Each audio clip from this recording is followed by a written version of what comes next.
Hello, my name is Greg Villalobos, and today I'm going to tell you all about the new Mongolia Jacket and Pant version 2.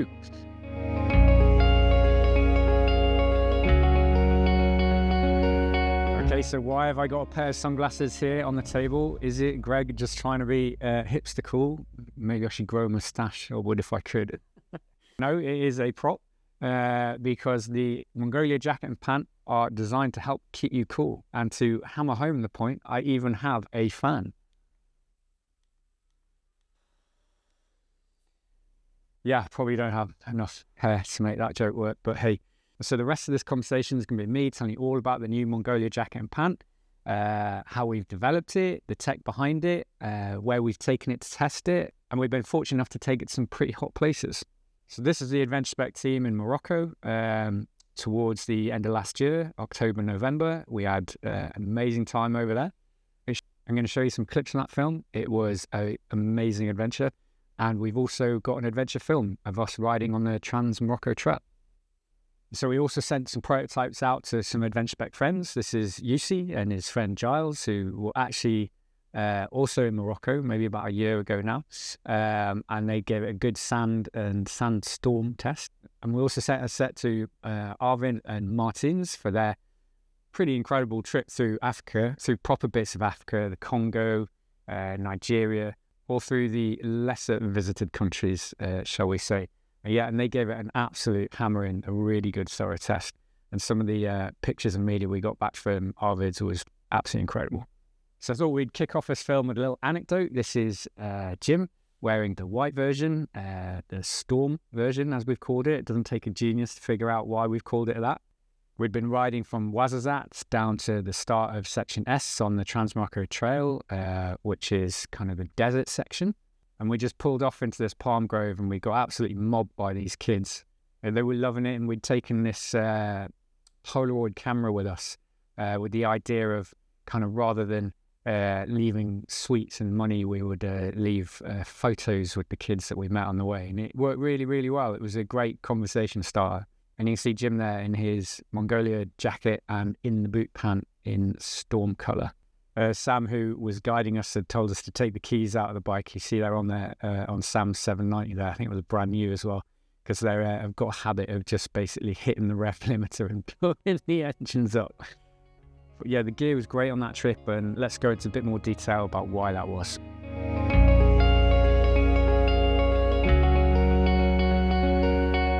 So the interesting thing here is that this is not actually a new product. We started the Mongolia story way back. It was one of our first products, actually. We started it way back on the back of Lyndon Poskett's Races to Places project. And the significant part of that project was Lyndon taking part in the Dakar rally. This was way back when the Dakar was in South America. And Lyndon approached us and explained that he wanted to take part in it, and we were developing our own line of clothing. We thought, what is a brilliant opportunity to create a suit that is suitable, jacket and pant that is suitable for taking on pretty much the toughest race on the planet. It's like several thousands of kilometers over 2 weeks, road, desert, every kind of terrain and trail you can think of, and all the weather that Lyndon would hit on the way. So you can see that's an early version. What Lyndon's actually wearing there is the Atacama jacket and pant, and there were two lines. There was a Atacama and a Mongolia line came later. The Atacama was very, very race focused. It was an in the boot pant. It the Atacama jacket had a cutaway collar, so Lyndon can wear a race collar, a neck brace. And that gear performed incredibly well on that rally. We made a few tweaks to it, and he went back and did the rally again, the Dakar rally again in I think 2019 or 18. I can't remember if it was 1 year apart. Bringing that up to where we are here today in 2025 as we launch, we've retired the Atacama line and kind of folded it into one line, which is the Mongolia Jacket and Pant. So the origins of the Mongolia Jacket and Pant are with Lyndon and what was called the Atacama. We've taken that and we've adapted it into the new Mongolia version, and I'm going to explain more about why we did that and how those features have all evolved over time. So if you've followed the Adventure Spec story for a while now, you'll be well versed with Lyndon's Braces Places project. If you've not seen it, there's tons of stuff out there on YouTube. You'll go and disappear for days on end. And you can start with the Dakar film if you like. The things that we kind of developed in those early stages, there's a few things kind of worth noting at this point. Lyndon's a really tall guy. He doesn't really have any problems getting on and off the bike, but we really wanted to develop a suit that was super, super comfortable. So there was a lot of stretch panels in the boot pant that he was wearing, in the crotch, behind the knees. Comfort was kind of a really, really important part of that.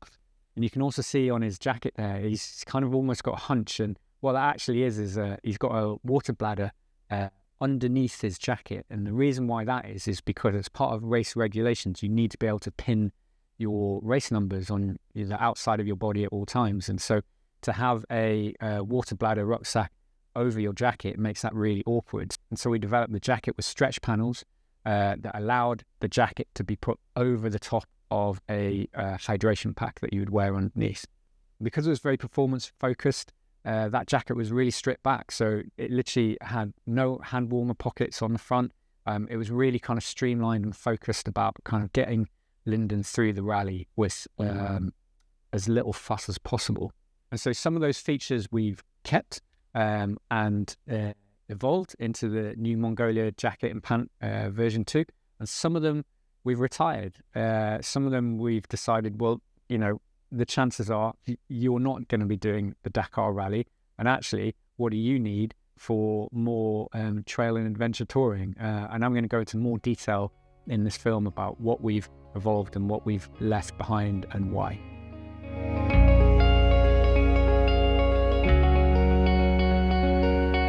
So as we were thinking about how we evolved the V1 to the V2, we really reflected on how people are using this gear. Lyndon did a great job in the Dakar rally, and there are some people out there that will follow his footsteps and do the eco rally and some of the other kind of bigger events around the world. But really, the vast majority of us, me included, are never really going to take part in something at that scale. And what we learned through thinking about how Lyndon had used the gear is that there's actually huge amounts of road sections in the Dakar rally. I think in the 2017, there was something like 3,500 kilometers of the 8,000 total were actually liaison sections, just going like hundreds of kilometers in a go on the road. And I think what we didn't realize at the time, but have come to reflect upon and listen to our community as time has passed, is that what we've actually created is a really, really wonderful hot weather adventure touring suit that's safe and incredibly comfortable for both off-road and on-road. And I think that was something that we kind of really sparked on, this idea that actually, if we change a few little things, the Mongolia Jacket and Pant version 2 could really have a life beyond the focused performance sports. And so that was really kind of the starting point of this transition into more of an adventure touring suit. Okay, and so here we've got Sam and Jim in Morocco in the desert, and that's kind of more traditionally what we've seen the Dakar boys and girls doing, and that's really playing to the strengths of where the Mongolia gear was born and originated. But in order to get to those sandy off-road bits, there's often a lot of road sections that you need to do, and that was our experience in Morocco, going from section to section, and we were riding large stretches of tarmac, and the venting and the fabric and the cooling that was built into that Mongolia Jacket and Pant 2.0 really, really made those sections a lot more comfortable. And that was our experience, really. We were riding through Morocco on large road sections. It was very beautiful. It was, not really at speed or anything, but it was hot. And we had the new Mongolia gear on, and we were really benefiting from the venting and the technology that was built into that kit to help us keep cool.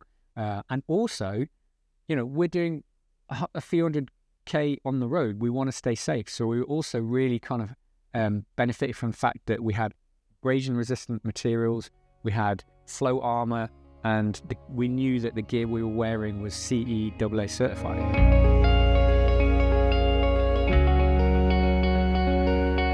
Okay, we've had a bit of an overview about where the Mongolia Jacket Pant 2 came from. In this section, I'm going to start to give you, it's the nuts and bolts section really. I'm going to start to give you some details about what the Mongolia Jacket Pant is and what the features are. Okay, so the first thing to point out is that it comes in 2 colours. We may do more. Go have a look at our website, and if you're watching this film in the future, there may be more colours than what we're seeing here in this film. But as of today, we're launching with these 2 colours, which are black and storm.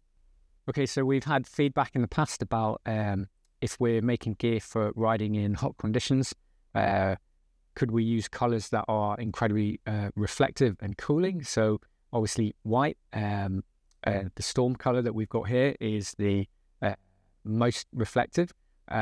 We do appreciate that it's not for everyone. It's quite a particular look. So we've got a black version for people that want a more toned down look or don't necessarily need that absolute maximum reflective cooling built into their gear. The good news is if you like the jacket in one colour and the pant in another, they've been designed to pair up really, really nicely, and I'll go into a bit more detail and show some examples of that later in the film.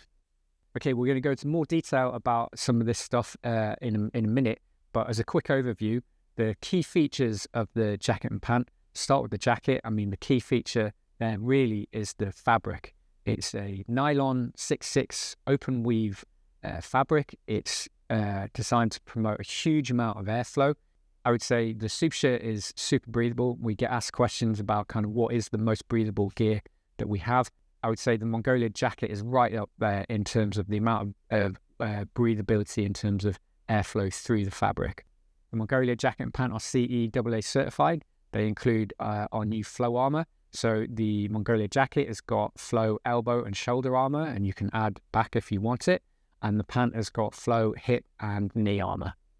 The jacket and pant are constructed from a range of fabrics, but they both feature 1000D fabric in the abrasion zones, so they stand up really well to abrasion if you are unfortunate enough to come off and have a slide down the road. So the jacket and pant are mesh lined, and that really helps with wicking away sweat. So the Mongolia Jacket 2.0 allows you to put a hydration bladder into the rear pocket and route the hose internally through the jacket up out of a hole in the front chest pocket, which means you don't actually have to carry a hydration bladder in a rucksack on your back. So both the jacket and pants I've mentioned include flow armour. I'm going to go into a bit more detail about that, but I just wanted to point out kind of the breathability of flow armour, and that's been specifically designed to promote airflow, which works very well with the fabric in the Mongolia gear. If you've got the Mongolia Jacket version 1, you'll notice in the version 2 that we've included pockets. They're called hand warmer pockets on the front. Not really designed in this instance for keeping your hands warm, but they're a great place just to put your gear. The large rear pocket on the Mongolia Jacket serves to house a water bladder if you choose to put it in, and if you don't, it's a really handy pocket for something like gloves, spare set of gloves. More importantly, really, the Aqua pack, something like the Aqua pack jacket, is designed to fit perfectly into there, so you've got a waterproof, windproof layer always on you when you need it. So the jacket is cut long to go over the bum area, offers a little bit more protection. So this version 2 of the Mongolia gear has got a jacket to pant zip, which helps keep the jacket and pant connected and reduces the chance of a jacket sliding up your back if you come off. So the jacket and pant are CE AA certified. They're pretty light with the armour in, but if you did choose to take the armour out and use something like the Supershirt underneath, or even the Superpant, which will be coming out next year, it makes the jacket pant even lighter. Okay, so moving down to the pant, the most significant thing here is there are 2 versions of the Mongolia pant. There's the in the boot pant and the over the boot pant. And I'll go into a bit more detail about why you might choose one over the other a bit later in the film. One of the key cooling features of the Mongolia pant are these huge zips that run down the front of the thigh. They existed in the original version. We've kept them in this version. They've been very, very popular. For the version 2, we added exhaust vents on the back, again zipped on the back of the thigh, which allows air to flow in through the front and out through the back, again aiding cooling. So both the Mongolia in the boot and over the boot pant come with flow armour. That's hip armour and knee armour. If you do choose to use your own knee braces, which I know a lot of people do, the flow knee armour can be removed, and the knee box of the Mongolia in the boot and over the boot pant are cut to accommodate larger knee braces worn underneath. The Mongolia in the boot pant goes in your boot, and the over the boot pant goes over the boots. What we've carried over from the original is the incredibly large lower leg opening in the over the boot, with Velcro down the side and a buckle. We've updated for this version 2 the buckle closure mechanism, make it a little bit neater, a little bit less strap required. And this allows the Mongolia over the boot pant 2 to fit over very, very big motocross style boots. We've got these stretch panels in the crotch, thigh, and behind the knee. And in practice, this makes it super comfortable, super easy to swing your leg up and over tallest rally bikes. The main fabric in the Mongolia pant is actually waterproof. It's got a waterproof membrane behind it. However, the whole pant is not waterproof because we've got these stretch panels. Pant in practice does a really great job keeping out a light rain shower, puddles, kind of general trail riding wetness. But if it is hammering with rain, you're going to want to put a layer over the top. On the inside of the knee, we've got Hypalon panels. These are very grippy, very tough, hard wearing. Traditionally, you might find leather in these panels. Leather needs a certain amount of care when you're washing and has a shorter lifespan. It dries and cracks. Hypalon doesn't, which allows the Mongolia pant to be worn and washed many, many times. On the lower leg, we've updated the Mongolia pant version 2 with 1000D fabric all the way down to the ankle rather than Hypalon. Basically, what we've discovered is that you guys are pretty hard wearing on the lower leg of your pants. The Hypalon was doing a great job. However, if it does pick up a nick on the your foot pegs, for example, it can tear. The 1000D fabric that we've used here is hard wearing. If it does tear, it's much, much easier to repair. The Mongolia Pant 2.0 doesn't come with braces or suspenders. If you're in America, I always find it weird calling them suspenders. In the UK, suspenders means something totally different. And when I say braces, you might be thinking with teeth. Anyway, I digress. The Mongolia Pant 2.0 doesn't come with braces, but it comes with brace loops. So you can very easily add our braces/suspenders to the pant. It's been a recent revelation for me riding with suspenders rather than just using the buckle belt and having everything hitched up and kept exactly where it's meant to be. So yeah, I'm a braces suspenders convert. One of the key things that we're really proud of here at Adventure Spec is that all of our pants come in short, regular and tall leg lengths. I think that's possibly because a few members of our core team are a little bit on the short side. I include myself in that, as we know how important it is to include those extra leg lengths that help this gear to be worn by the widest range of humans as possible. Okay, so that's kind of the main overview of the Mongolia Jacket Pant 2.0. Thank you for sticking with me this long. That might be enough information for you. If you want more, or if you want to check availability or go buy, hop over to our website and take a look. If you do want some more information and I have piqued your curiosity, stick with me because we're about to go even deeper.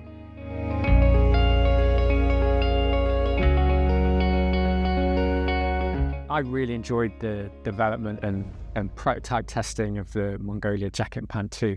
At the time that the prototypes arrived here in the UK, it was anything but hot, so we needed to go somewhere hot.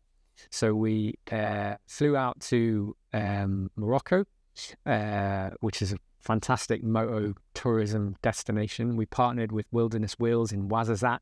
The Trans Morocco Trail had just recently launched, and we went. We didn't have very long. It was about a week, and probably end of that, it was probably only about 4 or 5 days riding. But we headed out into the desert. We did, actually I remember that first day was quite a lot of road riding, and then up into the section S of the Trans Morocco Trail, which is through the desert, the sand dune bit. Loads of fun. If you've never ridden sand dunes and you've never been to Morocco, I would definitely put it on your kind of bucket list destination. And we made a film of the trip, and you can go watch it. You can see us kind of riding through the desert and camping under the stars and making fire, and maybe that will whet your appetite. But yeah, it was the perfect test of that gear, really. And so it was probably high 20s when we were over there. Maybe it might have touched 30 degrees, but yeah, the Mongolia gear did a great job at helping us keep cool as we were riding. The first time I wrote this script, it was very much kind of around the idea that the Mongolia Jacket Pant is built to help keep you cool. And the first thing you think about when you read that is cool in hot environments. And that's absolutely true. If the sun is shining, you're riding in warm temperatures, the breathability of the fabric is wonderful, and you just get huge amounts of airflow coming through. But my experience is a little bit wider than that. And I see, especially over the last few years, the way people have been using the Mongolia gear, especially the Mongolia pants. And they're not necessarily riding in hot environments, but they are getting hot. So, you're dropping the bike or you're doing some difficult trails, your core temperature is rising and you're getting hot and sweaty. I think the Mongolia gear is really, really well suited to help you cool down. So yeah, it is definitely more accurate to talk about it as gear that helps you stay cool rather than just about gear for hot environments. Would I wear the Mongolia Jacket Pant through a British winter? Well, yeah, I have done, and I've seen other people do it. I would certainly want to layer up, and I'm going to talk a little bit more about how you layer up, add warmer layers, windproof layers, waterproof layers. Would I wear it through kind of the coldest British winter, when we're talking about ice and snow? Possibly not. There would be other options that might be better suited to that, and again, I'll talk about them. But yeah, it's a pretty versatile jacket and pant, and the pant, I would say, has maybe a wider range of conditions, from hot to cooler.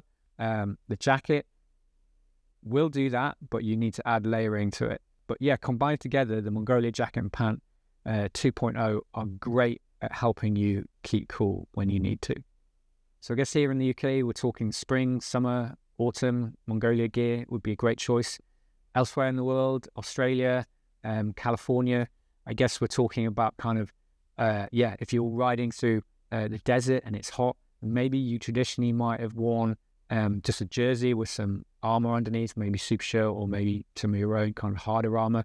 I think what the Mongolia jacket especially gives you is the ability to ride with your protection on, and then you can just take your jacket off when you get off, and you're not having to spend time off the bike with all your gear and all your armour in place. All that armour is inside the jacket, so you're essentially getting the cooling of the breathability of the fabric while you're riding, and then it's very easy to remove if you want to.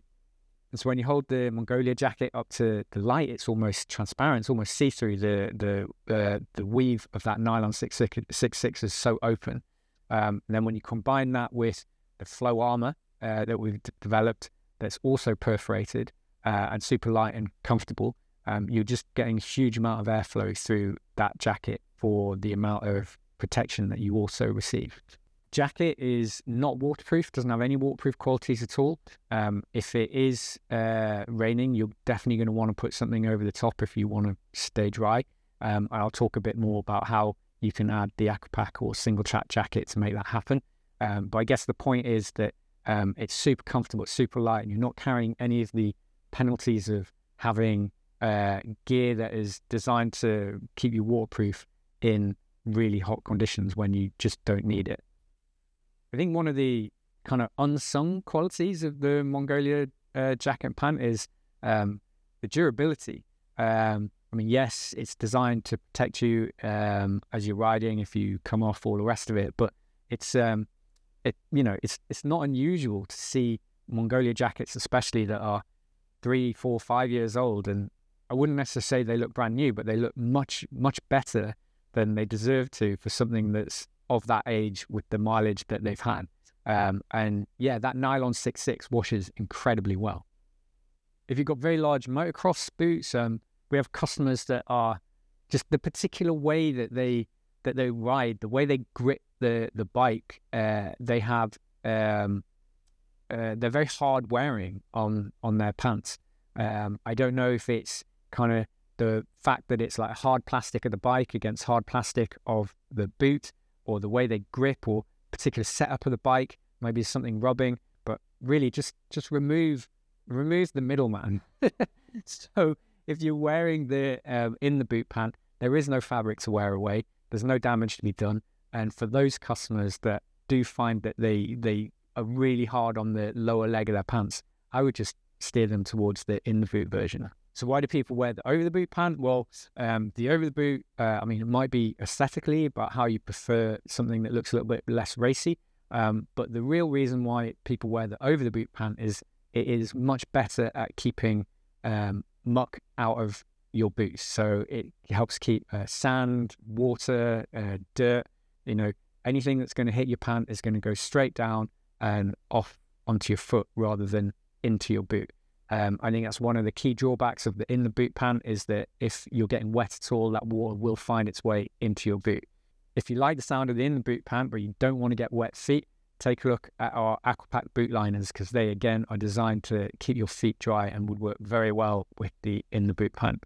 So I just included this clip here. It's not particularly shot very well, but it's me jumping on Sam's 790 on a road section.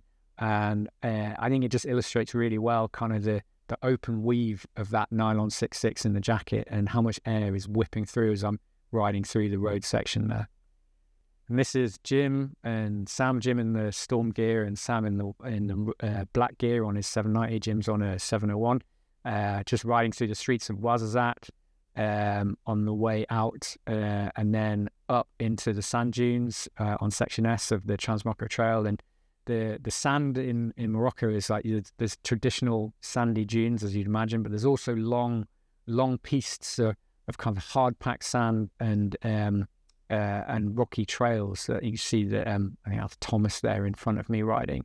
Loads and loads of fun riding that stuff. I've never experienced such kind of wide spaces to ride. And then here we got Martins, who was off with Arvids, and maybe they're in the Congo or Uganda. And that's a totally different kind of sand. That's mud. That's like orange clay. And it was really it was a real test, especially in the storm gear, of the durability of that gear and the washability, really. I've seen pictures that Martin sent back, and the gear definitely wasn't pristine, white storm at the end, but it did wash pretty well, better than you'd expect. And I think kind of those conditions are probably right at the extremes. But yeah, it was great to see them put it through such hard test, really.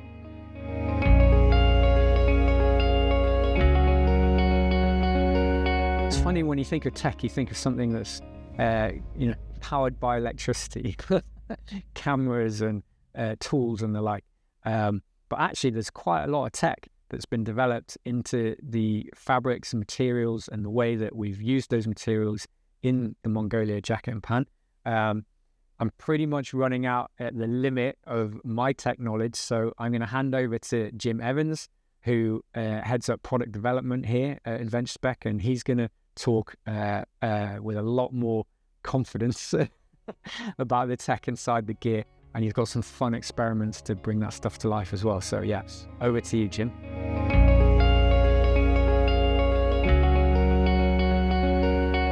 So in this experiment, I want to show just how breathable our mesh that we use in our jacket and pants is. So this is a nylon 6.6 polyamide mesh, and it's a knitted mesh. So it's lots and lots of interconnected loops. Think of it like a jumper your nana knit you, but a lot more technical. So all those loops create lots and lots of holes, lots of possibility for airflow. And I wanted to try and think up an experiment where I could kind of show you just how much airflow it produces compared to some other fabrics. So I dug through my GCSE science experiments, did a bit of research on the internet, and thought we'd play around with some dry ice.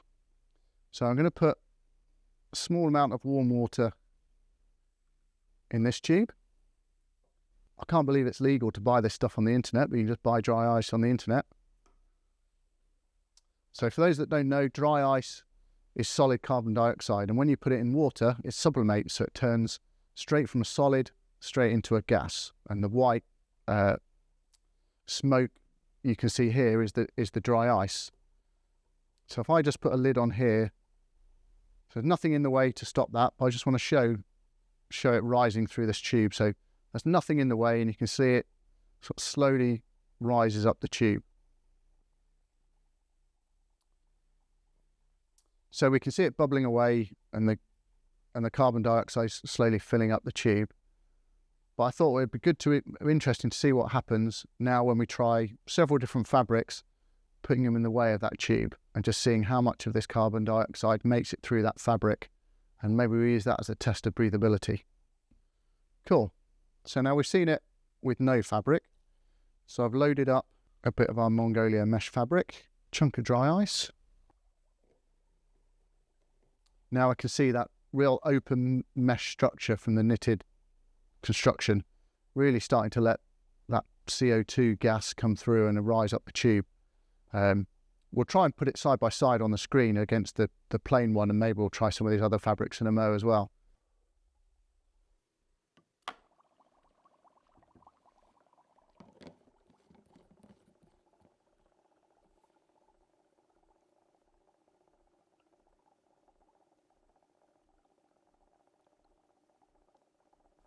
So that's 3 fabrics tested there.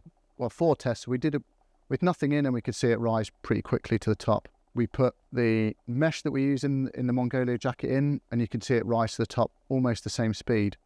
We've tried our Supershirt fabric, which we could see lets airflow through, but not at the same speed as our Mongolia.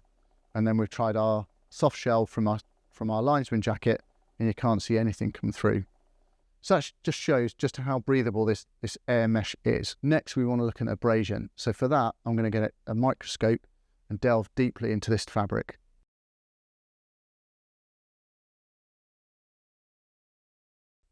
So in these experiments, I'm going to try and look at how the different fabrics that are in the Mongolia jacket are constructed.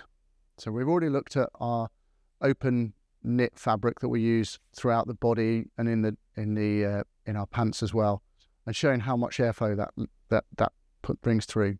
But I also want to look at our 1000D nylon 6/6 and why that structure is good at what it does.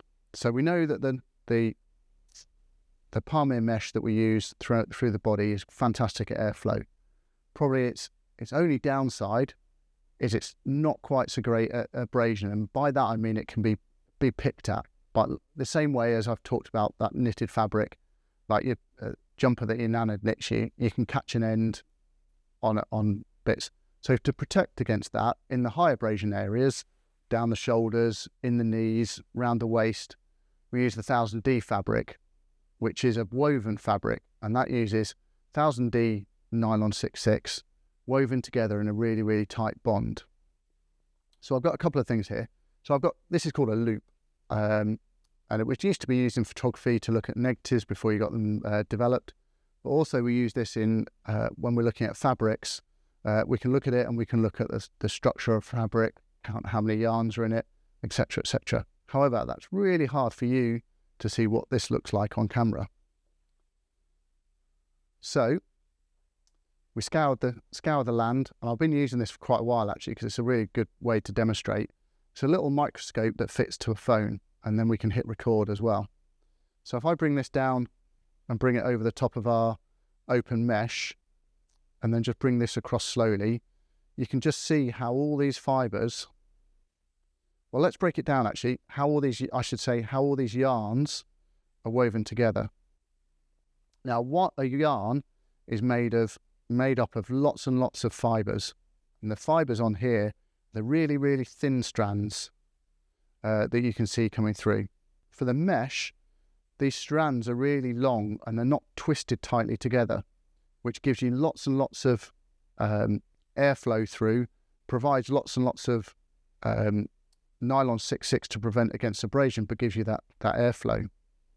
However, if I bring the camera over the top of our 1000D, you can now see that much closer pattern of yarns crisscrossing as you have effectively a warp and weft going over the top and underneath each other. And you can see just how tight that is with those woven together. These yarns are much more twisted as well. So the actual fibres that make up these yarns are twisted much more tightly together to make them even more abrasion resistant. How we've used these fabrics, we feel we've got a really good balance of airflow where we need it and really high abrasion where we need it. And overall, both the jacket and the pant achieve a rating of CE AA, and that's an abrasion rating. They have armour in as well, and that's the impact side. But I'd like to talk a little bit about CE testing.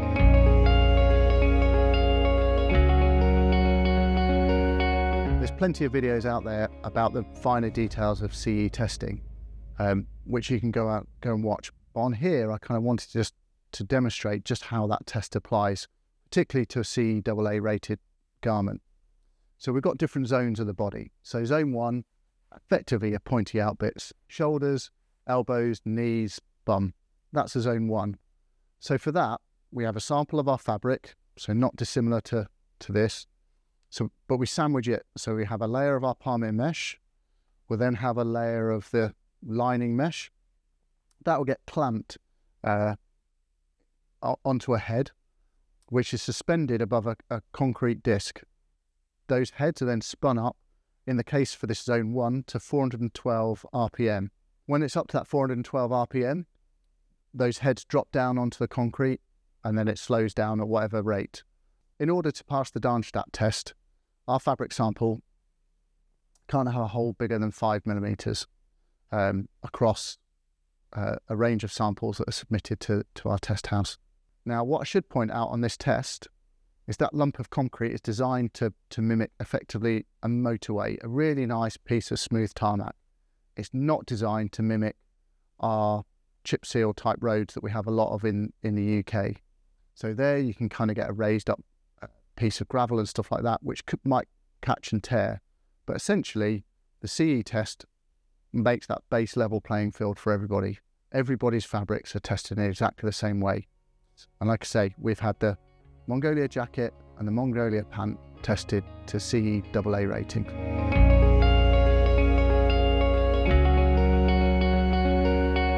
So inside our Mongolia Jacket and Pant, we have our new flow armour, which is a highly ventilated impact protection armour pieces.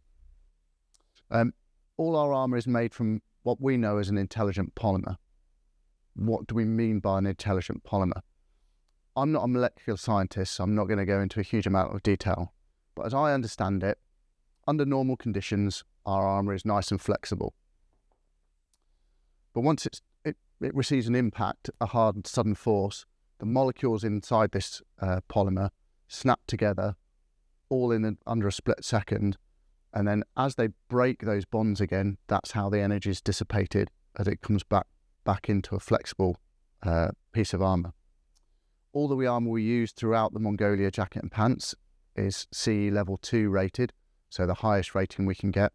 And in fact, on some of the armour, it's considerably larger than it needs to be to pass CE rating. So our armour comes in 3 different densities. We've got soft that we use in the knee, a medium that we use in our shoulders and elbow, and a harder polymer that we use in the back and hips. So why don't we use the same density of armour across all of our different locations across the body? Well, we look at each area separately, and we've got to satisfy different requirements for those areas. So I'm going to look at each armour piece individually and talk about what the benefits of that armour is in that area. So in the knees, we use effectively our softest intelligent polymer. This armour is much longer than we actually need it to be to cover CE rating. because it covers right down the shin. And we call this a floating knee armour pocket, and actually that sits inside the boot and helps hold it stable and helps hold it into position. But this armour is a lot thicker than the other pieces we use and a lot softer, because in our research and when we were developing this armour, we know as adventure bike riders we kneel down quite a lot to fix our bike, fix a puncture, take photos, numerous reasons, and we wanted something that aided that comfort. So this isn't about impact, this is just general kneeling around. So we chose a softer armour that's much more comfortable for that.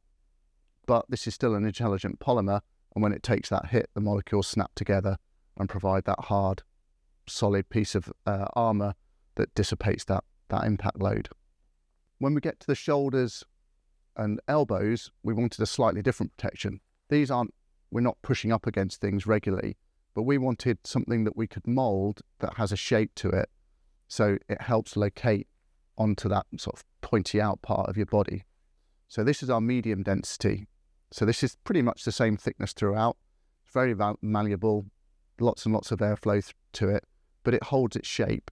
It's kind of stiff enough to hold its shape, so we can mould that curve into it so it sits on your elbow or your shoulder. The third density, the firmest, our most solid, hardest if you like, is our back armour and our hip armour. This is much, much more solid. This is really hard to compress. And actually, to get any flexibility into that, this is all about the shape of how we mould it. So this, we have a lot of flexibility across it. So this is when you bend forward on the bike. We've added twist in it, so you can twist. And this actually back armour is much, much wider than it needs to be for CE. For CE protection, really just needs to be a strip down the centre. We've made it much wider, and this is available in multiple lengths depending on your backside. As you can see, all our armour is perforated right throughout its mouldings. This helps achieve maximum airflow through it, and that's why it pairs brilliantly with our Mongolia Jacket and Pant, which is designed to keep you cool and comfortable.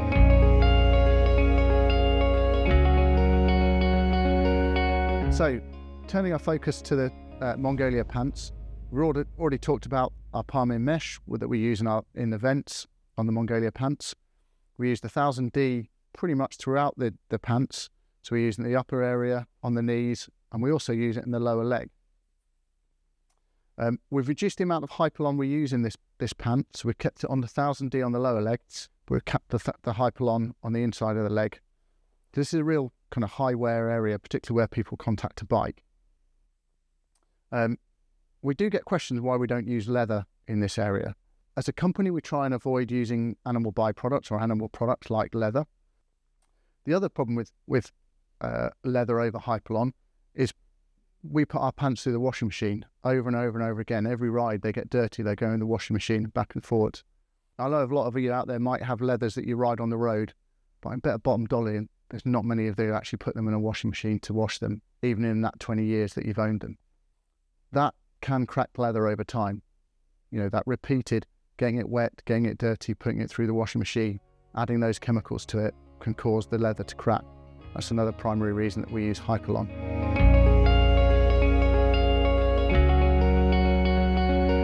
Okay, so if you've made it this far, you've seen me give a bit of an overview of the features in the Mongolia Jacket and Pant. In this next section, I'm going to dive a little bit deeper.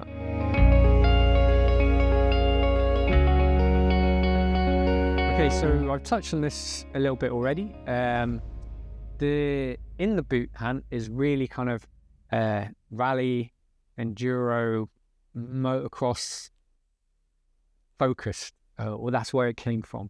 So if you're at any of those events, you'll see guys with massive, great big motocross style boots on.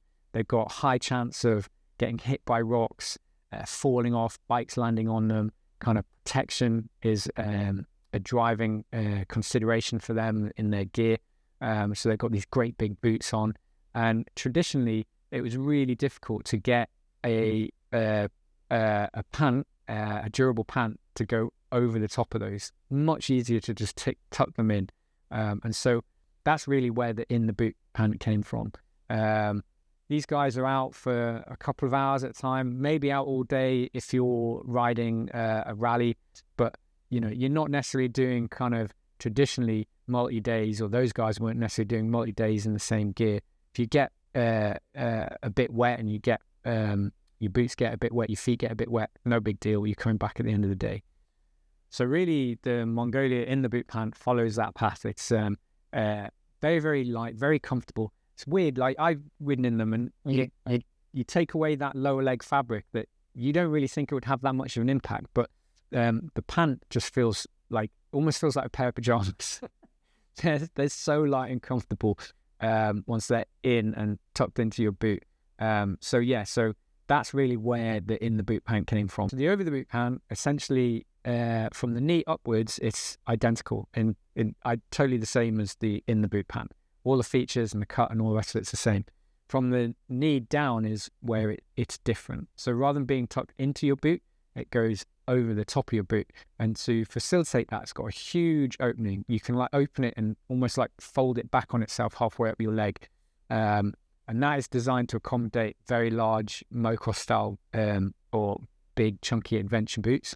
When you close it down, the Velcro allows it to position in whatever comfortable way it fits around your boot. And at the lower leg, we've got this buckle. It's an updated buckle from our version 1. It's a little easier to adjust and requires a bit less webbing strap to be present. So why have a Velcro and a buckle? Well, if you're fortunate enough to have never ridden in the mud, you would be going, Velcro is fine. Why would I need extra closures? Here in the UK, we're very used to riding in winter in the mud, and mud is a total Velcro killer. Once your Velcro gets clogged up with mud, it just doesn't work. And you end up with flappy legs, or people get kind of gaffer tape and tape it around. So the buckle there is to mitigate that and make sure that you can always close the lower leg of your pant, no matter what kind of conditions you've been riding through. So one of the differences between the version 1 and the version 2 Mongolia pant lower leg is we have, in the past, we've used Hypalon from the inside knee all the way down to the ankle. Hypalon's a great heat-resistant material. You can put it on your exhaust, it won't melt. It's very washable, very durable. However, what we have found is that it resists tears, but when it does tear, it doesn't tear very well, and it can be a little bit challenging to repair. So we've kept the Hypalon on the inside knee, but for the lower leg, we've updated the version 2, and we've used the same 1000D super tough fabric that's on the rest of the pant all the way down to the lower leg ankle, if that makes sense. The pictures will make sense.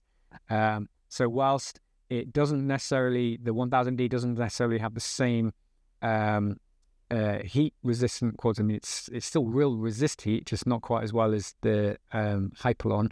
It is very durable, and it was designed to withstand tears. And if it does tear, especially when you're out in the middle of nowhere, it can be repaired much easier with a needle and thread without specialist glues or patches. So this is Jim. You can see Jim here. He's got the in the boot pant going into a pair of City Adventure 2s. And we've also got Thomas here, who is our filmmaker. He's got the in the boot pant going into a larger pair of Liat motocross style adventure boots, which have got a bigger buckle closure. And then here you can see Sam. So Sam was wearing a larger pair of motocross boots, but he's got the over the boot pant on, and you can see how he's closed that. It's still pretty trim, not a lot of fabric flapping around or anything like that. It's still quite a neat finish. And then we've got Sam again. This is in the desert after we'd camped out, and he is getting into his Mongolia over the boot pant, and you can see kind of just how big the opening is. Sam wears knee braces underneath, so he's taken the flow armor out, and he is wearing what are they, Tech 3s, Alpine Star Tech 3s, and using the Velcro buckle closure of the over the boot pant to get a neat finish.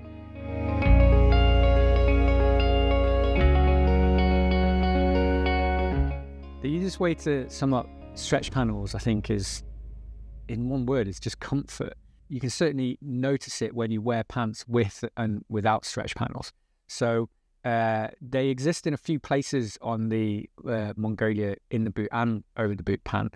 The most obvious place to see, especially in the storm color because of the color contrasting, is in the crotch. And so we've got these big stretch panels that go from the front to round to the back of your crotch, and they're really there to aid kind of stretch movement of your legs. So getting you up and over tall adventure bikes, for example, it means you don't kind of have that moment of when you've got a pant that doesn't have stretch panels and your leg kind of is prevented from getting over, or you need to hitch your pant up. The next bit is the knees, so above the knees and behind the knees. And adventure riders are we've got this weird requirement out of our pants, is that we need everything to be in the right place when we're sitting on the bike. But then what happens when we stand up, riding and off the bike? And so the stretch panels allow for, stretch throughout the pant for the various riding positions and walking positions that you're going to be in. And those knee stretch panels help knee armor stay where it's meant to be and help everything kind of just be in place as you move around on the bike. The stretch panels behind the knee also are more comfortable. You get less bunching of fabric, of the tougher fabric behind the knee. And it's also not, in terms of abrasion zones and impact zones, when you come off, behind the knee is a very low risk zone. So it allows us to put a slightly softer stretch of fabric behind the knee. So 2 trade-offs for having stretch panels everywhere. And you go, why doesn't every riding pant have stretch panels? Well, so you've got the comfort, and maneuverability is like the pluses. What it does mean is, because stretch panels inherently are stretchy and permeable, the pant can't be fully waterproof. I have mentioned that some of the main fabric panels are PU laminated and are waterproof. However, because we've got these stretch panels everywhere, the whole pant is not waterproof. If you are riding through heavy rain, water will find its way through these stretch panels. The other interesting trade-off, which is not necessarily a trade-off if this is what you want the pant to do, but they can be a bit breezy, especially in the crotch area. So when it's hot, it's brilliant. You're getting loads of air through a sweaty part of your body. If it's anything but hot, I have found that it can be a little breezy. So let's say if I was going out riding in kind of autumn colder autumn / winter here in the UK, I would make sure to layer up underneath to counteract that. And the core shorts would be a good way to do that.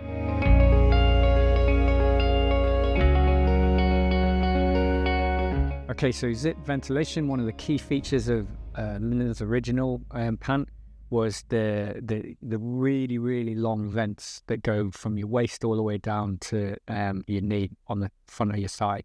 And once they are open, you just get huge amounts of air coming through.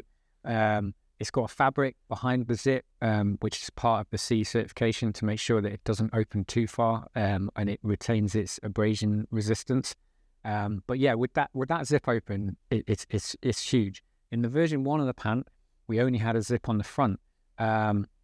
We have added, it's been a fairly simple job to add an exhaust vent on the rear of the thigh, and that essentially allows the air to come in and go out, and you just get that through flow through your thigh and into your legs. Again, really, really great at cooling. So that rear exhaust vent really came from the development of some of our other pants, the Singletrack pant, the gravel pant, that we included front and rear exhaust vents, with some great user feedback from our community. So yeah, it was a fairly simple job to incorporate that into this version of the Mongolia pant as well.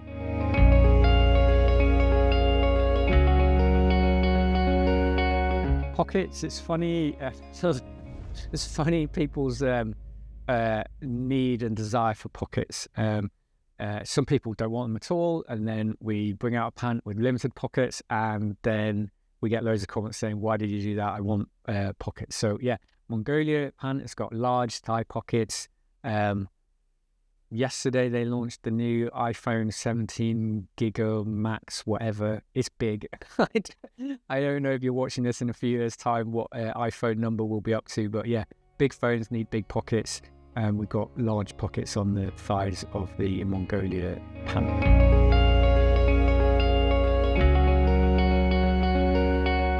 The Mongolia Pant comes with an integrated belt and buckle.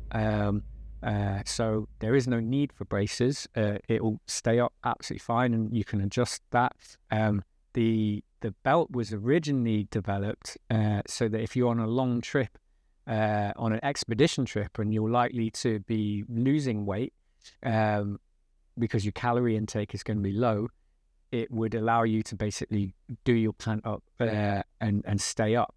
In practice, I think if we're on a holiday, Trans Trail holiday or Trans Morocco Trail holiday, and the hospitality is enjoyable, it may be going the other way. But either way, your pants are going to stay up. We do have the brace loops in the Mongolia Pant, as well as every other pant we've made, and this allows you to wear braces, the Adventure Spec braces that are very thin, low profile, easy to put on. They don't stick out. There's no metal bits. And yeah, as I've said previously in this film, it's been an absolute revelation wearing those. Kind of don't really wear anything else now. It really helps keep the pant where it's meant to be, hitches it up, just adds to comfort. For me, it was kind of a riding before braces and a riding after braces moment. And yeah, I'd struggle to go back.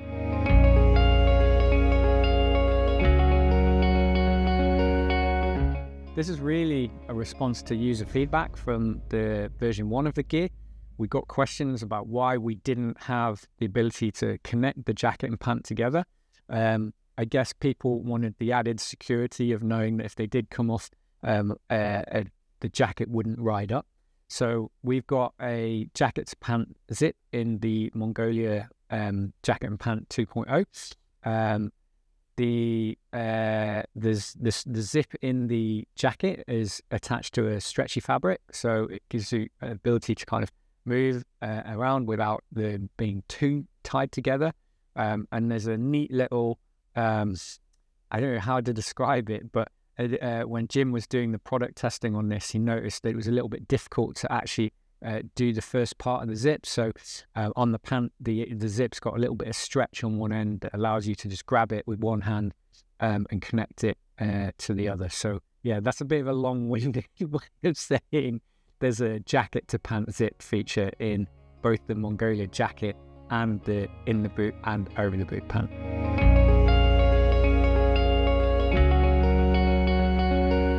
Okay, so a long tail. All the Adventure Spec jackets that we make have got a kind of an exaggerated tail, and that's really because we know as adventure riders we ride standing up and we get all muck coming up our back and all the rest of it, so it helps keep stuff out of our pant, protect our bum like that.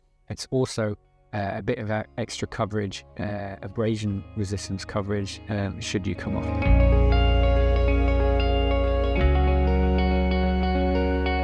Kept the original chest pockets. There's one on each side, handy for travel documents, phone, glasses, anything like that. There's also a small buttonhole opening inside the pocket, which allows you to feed your hose through for your water bladder that's on the back.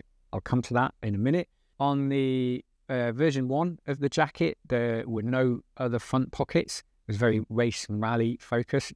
On this version, we've added what are traditionally called hand warmer pockets, and really that's just somewhere to keep your gear. As we move into less race and rally focus and more into kind of adventure touring community, we know you need somewhere to put your gear, so yeah, we've given you somewhere to put your gear. On the back of the jacket, you'll see we've got this large lower stash pocket. Now, that is where you can keep your water bladder and feed the hose through. I'm going to go specifically into that in one moment. If you're not using a water bladder in there, It's a great place to keep your gloves. If I'm doing a bit of filming, take my helmet off, take my gloves off, I'm going to shove my gloves in the back there. And the other kind of really significant feature of that is that it's sized perfectly for our Aqua Pack jacket. So this would allow you, and you see like Jim pulling the Aqua Pack jacket all the way through. This would allow you to keep your waterproof and more as importantly, windproof layer on you at all times. So it's really quick and easy to just layer up based on the conditions that you're riding through. Adding a windproof layer is a great way of keeping warm with the Mongolia jacket just because it's so breathable. And you can see here Jim wearing a Krieger T9, I think it is, rucksack with his jacket stashed in the back. It really very little bulk and doesn't interfere with the rucksack.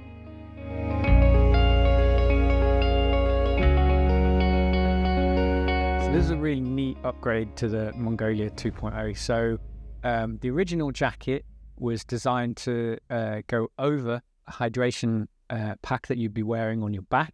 And so the original jacket had stretch panels down it that allowed the whole jacket to stretch over that. Very much kind of cut to accommodate something that you're wearing underneath, so you could put your race numbers over the top, as demonstrated by Lyndon in the Dakar. But we know now, as adventure riders, adventure touring motorcyclists, that the requirement to do that is, well, we just don't do that. And so there is real no need to have a hydration bladder under your jacket. So we've adjusted the cut to make it more suitable to be worn without something underneath. Key thing here is that we really wanted to retain the ability to have hydration. You know, this gear is designed to help keep you cool, and hydration is a key part of that. Yes, you can wear your own hydration pack over the top if you want, but if you don't want to have something on your back that is heavier and also kind of helping to build up sweat on your back, and you want to be more breathable, you can still use hydration with the Mongolia jacket. So in that rear pocket, you can put a water bladder in there, and you can there are holes on the inside of that pocket that allow you to feed the hose through into the inside of the jacket and then route it round. There are holes on the inside of the chest pockets. You can feed your hose out through there, and the mouthpiece can sit on your chest ready for you when you need it. Also means that you can zip the mouthpiece inside the pocket and add protection so it doesn't get dusty and dirty as you're riding. In practice, so we were in Wales recently. It was 30 degrees, amazing, I know. And Steve was using this, and it just meant that he could ride all day without a hydration pack. It was much more comfortable. He just refilled it when he stopped wherever we stopped. Yeah, it's a great, neat feature, and one that is kind of quite understated, but once you use it, you'll really appreciate it.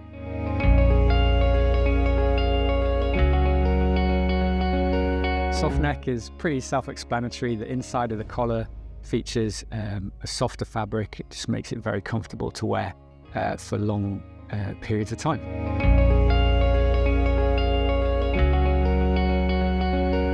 So, if you are a long-term follower of the Adventure Spec story, you will know that layering is one of our kind of core principles, something that we've really kind of embraced from the more general outdoor walking, climbing, hiking, mountaineering lot. They've been doing it for many years, motorcyclists less so. The idea being to just wear the layers you need at the time you need it. So if you can go hike up a hill, you're not going to put on all your warm gear and a waterproof outer jacket if it's boiling hot. So you just go up in a t-shirt, but halfway up that hill, if it gets cold or rains, you put the layer on. Take it off when you don't need it. So that is really kind of the principle that we have built our clothing around. So the idea of layering up. And the Mongolia 2.0 is certainly fits inside that philosophy. So the first bit of layering advice with the Mongolia 2.0, I'm going to be slightly or very controversial here and say the first layer is don't layer. So What do I mean by that? If you are riding super hot in hot conditions, so we were in Morocco and it was about 30 degrees, but you might be even hotter. You might be 38, 40 degrees. The whole magic feature of the Mongolia jacket is the open weave nylon 6/6, which allows a huge amount of airflow.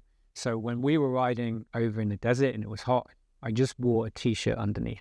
I basically wanted to put as little on underneath as possible. The jacket was giving me my CEAA certified protection, and that's all I really wanted it for. And so, yeah, the wind was whipping through. If it was super hot, I dare say I could have even taken the t-shirt off. But it wasn't bare chest environment at that stage. So my first advice is, if it's really, really hot, wear as little as you can underneath and really get all the benefit of that airflow through the Mongolia jacket. Okay, so it wasn't always super hot riding through Morocco. So in the morning, especially, it was actually quite chilly. At the end of the day, it was quite chilly as well. So to start the day, I remember on that first section riding down through the roads, we layered up. I think maybe I started with a t-shirt actually, and I got a little bit cold, so I stopped and put my Baltic hybrid jacket that I'm wearing at the moment, put that underneath, and that added some core warmth for my core body, and then the Mongolia jacket over the top. The other thing that you can do is if it's windy and you want some added wind protection, it's not necessarily cold, as in the temperature isn't that cold, but you're riding through wind. Putting something like the Aqua jacket over the top does a great job of cutting out that wind, and you might need very little underneath that. Because of the loose weave of the fabric, the air gets caught between the Mongolia jacket and the waterproof outer layer, and actually your body warms that air up. So that's a wonderful way of kind of adding a little bit of warmth for very, very little bulk. If you were riding out, say, and it wasn't boiling hot, maybe it's kind of in the teens or something like that, and you just want some core warmth, the core long layer base layer, our core long layer base layer would be appropriate to wear underneath the Mongolia jacket. So you've got various options there. Oh, and of course, the most obvious layering option is, if it is raining, something like the Mongolia or Singletrack jacket. Again, a great layer to put on over the top, especially if you're riding somewhere that's not cold but gets occasionally wet. I haven't ridden in Costa Rica, but I've been in Costa Rica, and it goes from boiling hot to soaking wet 5-10 times a day. Something like the Aqua jacket or the Singletrack jacket, they've both got very high hydrostatic heads, very waterproof. They'd be great to put on over the top. One other way to layer the Mongolia jacket is the Supershirt. So the Supershirt is CEAA certified. You may choose to wear the Supershirt underneath the Mongolia jacket. And what that would allow you to do is essentially the Mongolia jacket just becomes a super, super lightweight jacket. Let's say, for example, you're doing something where you're going to be riding a lot of road miles to get to the fun stuff, as it were. So you've got your CEAA protection in your Supershirt, but maybe you want a little bit more reassurance. Putting the Mongolia jacket over the top, which is also CE certified AA, so you've basically got a AA base layer and a AA jacket over the top. You're just adding a little bit extra reassurance and protection and weather protection if you need it for those long road miles, and then you can just take the jacket off and enjoy the Supershirt if you find that you want less bulk as you're riding when you get to the fun stuff. So essentially the Mongolia jacket is really, really flexible and can be layered in many ways. So how do you layer up the Mongolia pant? So pant's slightly different. You're not generating kind of core temperature as you're riding. The requirement of layering up and down with a pant is slightly different. To a certain extent, it's kind of set by how you leave in the morning. So in Morocco, I was wearing a pair of core shorts underneath my Mongolia over the boot pant, and that was absolutely perfect for those conditions. When I've ridden here in colder conditions in autumn, winter with the Mongolia gear, if it's cold, I'll wear the core shorts with 4 long leg over the top. So I'm kind of doubling up my base layers there. And especially with the breezy crotch, that's really, really helpful. And if it does start raining and you want an added water protection, you're going to want to put a waterproof pant over the top. At the time of filming this, our Aqua pant is in development. I haven't used it yet, but I've seen the latest version that Jim's been developing. It's a whole other story about the development of that. If you're watching this in a year or two, I would like to think that the Aqua pant is available, and that's the layer that I would suggest you put over the top.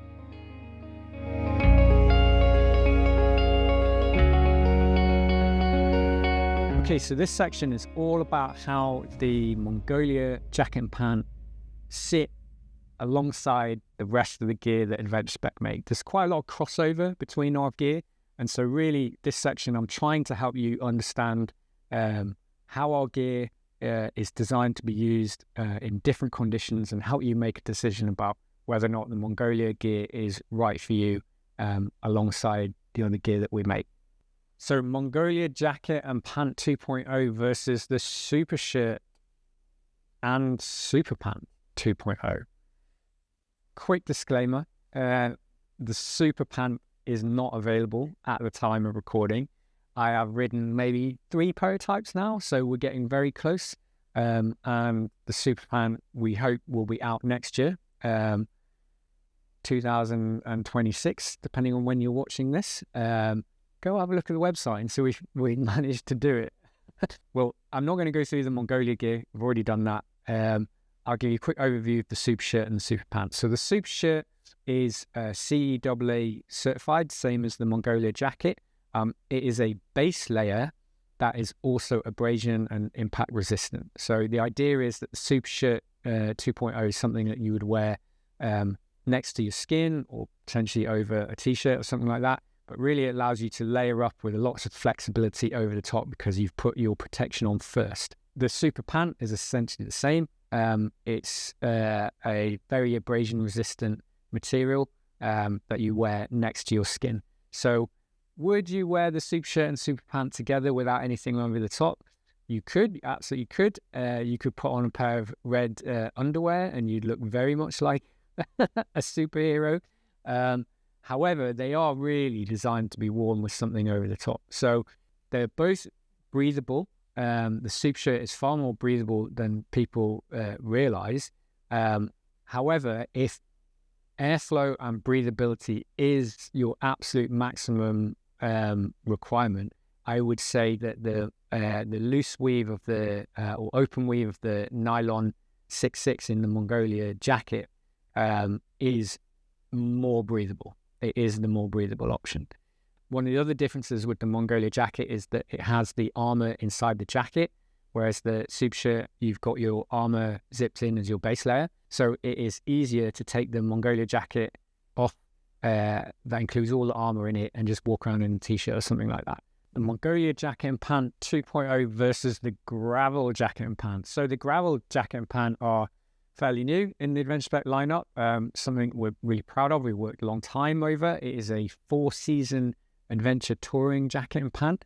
It is a 3-layer laminate waterproof 500D fabric that is the Gravel Jacket and Pant are constructed from. They are primarily designed for colder, wetter conditions than the Mongolia gear. Having said that, we did take a couple of sets with us to Morocco. You can see Sam wearing a set, and Hitcham as well. And with the vents open, they enjoyed it. They rode, especially the road sections. It was really well suited. They didn't need the waterproofness, but they were benefiting from the tough adventure touring aspect of the Gravel Jacket Pant. if you were riding through, I don't know, the California desert or Pyrenees in the summer, and staying cool was an absolute priority, I would certainly steer you more towards the Mongolia Jacket and Pant. I think that would be more suited to that kind of riding. However, if you are riding through Norway or Scandinavia in colder autumn, winter conditions, certainly the gravel jacket and pant are going to be more of a friend for you. Okay, the Mongolia Jacket and Pant 2.0 versus the Linesman Jacket and Pant 2.0. Okay, so this is interesting. There's quite a lot of crossover between these two. Let's start with the Linesman Pant. So the Linesman Pant is fully stretchy. It's not waterproof at all. It doesn't have any waterproof panels in it at all. It's a very, very stretchy fabric. And you could kind of say that because of that, you could say that it is more on the comfort scale or higher on the comfort scale than the Mongolia Pant. Really, the Linesman Jacket and Pant were very much designed to be kind of hiking gear that you could wear on the motorcycle. And so with that in mind, the styling and the tone of the jacket and pant are really kind of designed to help you kind of just disappear into the environment you're in. The Mongolia Jacket and Pant, especially in storm colour, I don't think you're going to disappear wearing that. It's not a very subtle look. In terms of the jacket, the Linesman jacket is CEA certified. The Mongolia jacket is CE AA certified. Both have the same flow armour, but the abrasion resistance is slightly different between those two jackets. Quite often I wear my Supershirt 2.0 underneath and put the Linesman jacket over the top. A lot of the riding I do want to have quite a toned down look. The Linesman jacket is a soft shell material with additional Kevlar polyester mix on the abrasion zones. It is breathable, however, it is not as breathable as the Mongolia 2.0. So again, if breathability and airflow is your kind of extreme priority in terms of the jacket, I would say the Mongolia is more breathable, and the Linesman jacket is a little bit more versatile and probably has a longer life both on and off, or wider life on and off the bike. I quite often wear my Linesman jacket for kind of everyday activities, take the kids to school, that kind of stuff. Probably less so with the Mongolia gear. So if I was going out in the summer here in the hills in England, I would probably wear the Linesman jacket and pant. If I was going on a longer tour somewhere hot, maybe I was going down to do Austin's events down in the Pyrenees, I knew it was going to be consistently hot and I was going to do quite a lot of road riding as well, maybe to get there. I would certainly look at riding in the Mongolia Jacket Pant 2.0. I have a caveat. I have seen lots of people wearing the Linesman jacket and the Mongolia pant, and I think that combo is fantastic. The Linesman pant is quite it's a stretchy material. It is very, very flexible in terms of body shapes and it fits, but some people find it too toned down and actually want something that's a little bit more motorcycle-y, if that makes sense. And so the Mongolia pant is a great option for that. So for example, the Linesman jacket in the new tan color and the black pair of Mongolia pants, fantastic.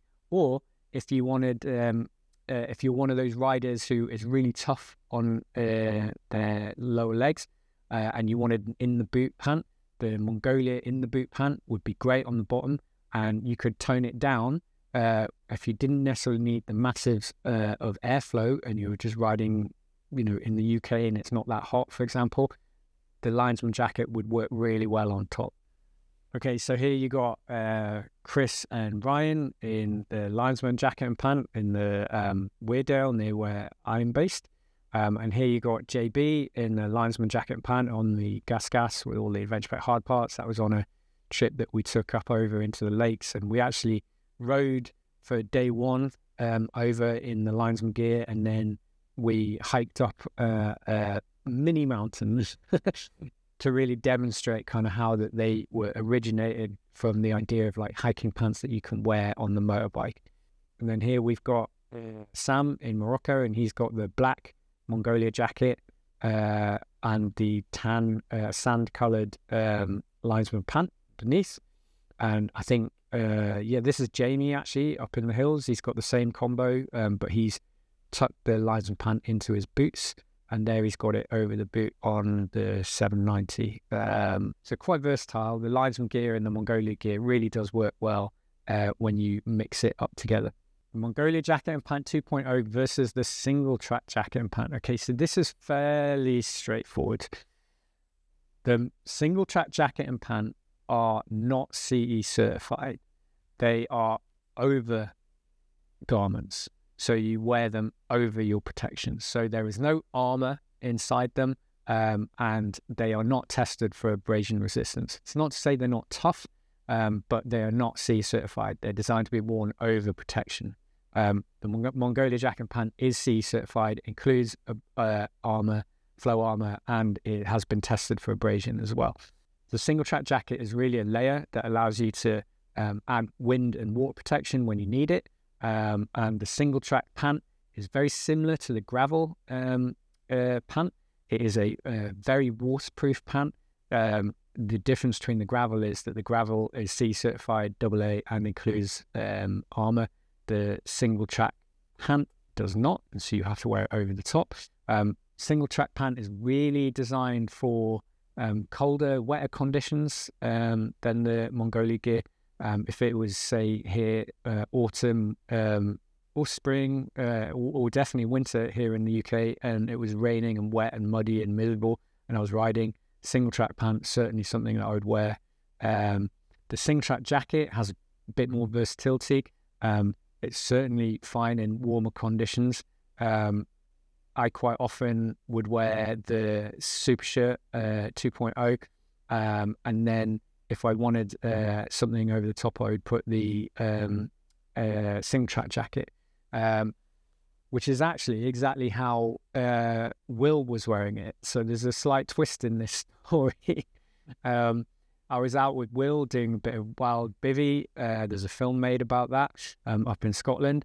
And Will was wearing the new, he was wearing the Supershirt 2.0 and the Singletrack jacket over the top. In the mornings, he had the Baltic mid-layer on underneath. But actually, by the end of the day or the middle of the day, it wasn't boiling hot, but it was warm enough to just have a lightweight layer over that Supershirt. And he was wearing the Singletrack jacket. On the bottom, it wasn't actually raining, so he was wearing the Singletrack jacket for a bit of wind protection, and on the bottom he had the new Mongolia pant in black, and that combo worked really, really well. So the Singletrack jacket and Supershirt up top, and the Mongolia over the boot pant on the bottom.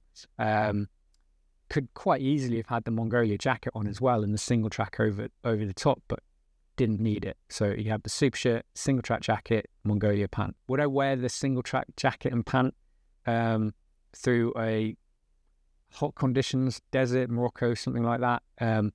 Probably not. Certainly not the pant. I would definitely have the Singletrack jacket, but I would have it stashed away as a waterproof or windproof layer when I needed it. But I think the Mongolia jacket and pant would be a better option in those conditions. Cold winter riding here in the UK, would I wear the Singletrack gear and layer up protection underneath? Yep, certainly. Would I wear the Mongolia jacket and pant? Possibly not. I would, if I was going to wear the Mongolia jacket, I would certainly be using it with extra layers. Would I wear the Mongolia pant in winter? Well, yeah, I mean, I have seen people wear it, especially if it's just cold and not necessarily going to be wet. I would certainly, if I was going on a multi-day trip and I thought it might rain, I would certainly be packing a waterproof layer for that pant as well, though.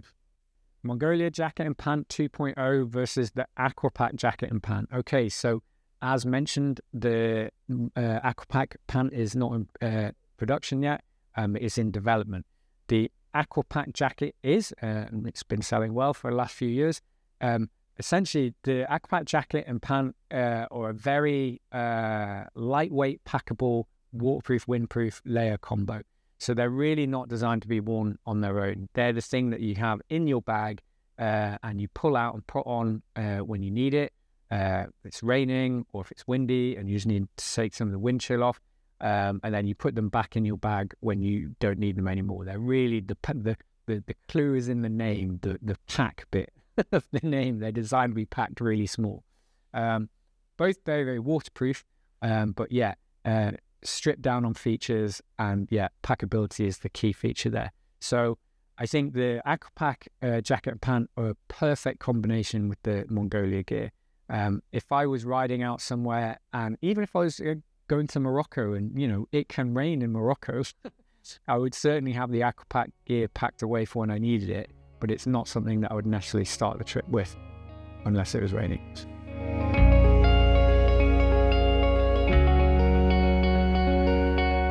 Okay, so if you've made it this far, we're almost at the end, and if you've done it in one sitting, I take my hat off to you. I know it's been a long film, so thank you for sticking with us. I really have tried hard to include as much information in here as possible. It is possible I have missed something out, so leave a comment or drop our help desk a message, and we'll do our best to kind of fill in any remaining blanks for you. But yeah, thank you for sticking with us this far.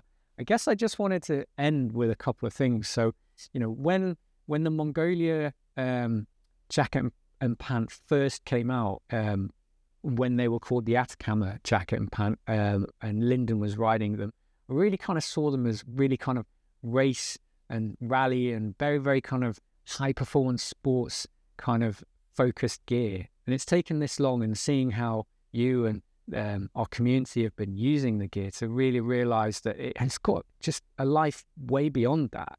And I think it's really exciting for us to kind of take that really rally focused gear that's got such incredible heritage and adapt it into adventure touring gear. And I think the end result is pretty special, really. I think if cooling is like your kind of key consideration, you know, our friend Will often says he runs hot, rides hot. He's, you know, a sweaty man. Sorry, Will, how are you having me saying that? But I think something like the Mongolia jacket is, you know, there's not many things out there, not many options out there to kind of aid cooling in the way that the Mongolia jacket does it. So I think, you know, if airflow is a real key consideration for you, the Mongolia jacket is you know, it's pretty unique. I get very excited by the Mongolia pant just purely down to the versatility. We've already seen the version 1 being used in many, many different situations. I think the version 2 now, with a little bit more cooling and improved kind of lower leg features. I mean, it's a great pant if you want to stay cool, but it's just a great pant. You know, if you can live with the level of water resistance in it, which is there but not full, I think it's going to be a massively versatile pant for you. You can go adventure touring on it, you can go trail riding on it, you can do rallies on it, whatever. So yeah, I expect that the Mongolia pant is going to be super popular.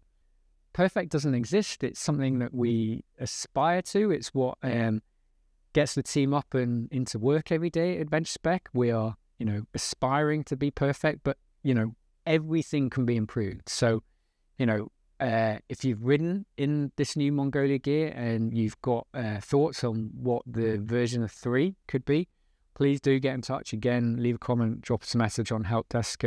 It'd be lovely to kind of work even closer with our community to see how this gear could evolve into the future. So just to finish up, I just wanted to kind of have another little look at some of the adventures that have been had in the new Mongolia gear so far. Arvid's film, if you haven't seen his films, it's certainly worth going and spending an evening on YouTube watching. You know, I was chatting to Arvid, and he kind of like was saying, look, it wasn't the most beautiful bits of Africa, but it was the real bits in Africa. And some of the stuff they did was like, yeah, I mean, you know, if you want a definition of an adventure motorcyclist, go take a look at what they did, because that was proper, you know. And I'm very, very grateful that they agreed to do it in the new gear and give it such a thorough testing. So yeah, Arvid and Martin's great job, well done, and thank you. All the way through to our little week-long adventure holiday on the Trans Morocco Trail, which was much more accessible, but a ton of fun. Not without its stresses in terms of like making a film, but I'm really proud of the film that we did make on the back of it. And yeah, it was great to ride with Sam at Wilderness Wheels and meet his gang, Hitcham and Jamie, and then also just be out with Jim and do some real hard like product testing and product dev out there in the real world.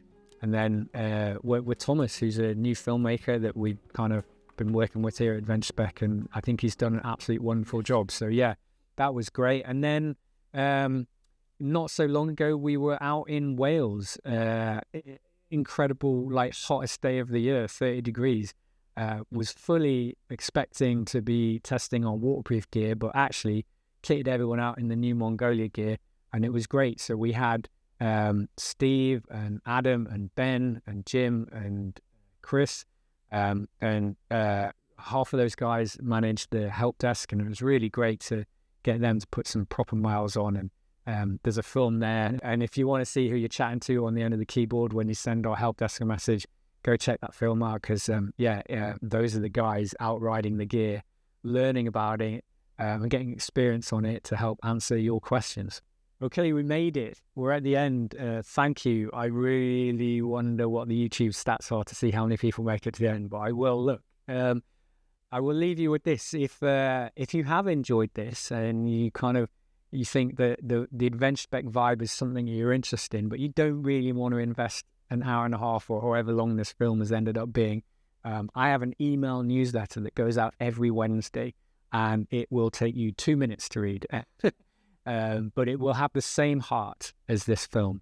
It's all like the stories and experiences and authenticity of who we are at Adventure Spec and why we get up and why we do what we do, and the mission that we're trying to achieve for adventure motorcyclists and trail riders. So yeah, go to our website, subscribe, and I will see you in your inbox, hopefully. Thank you.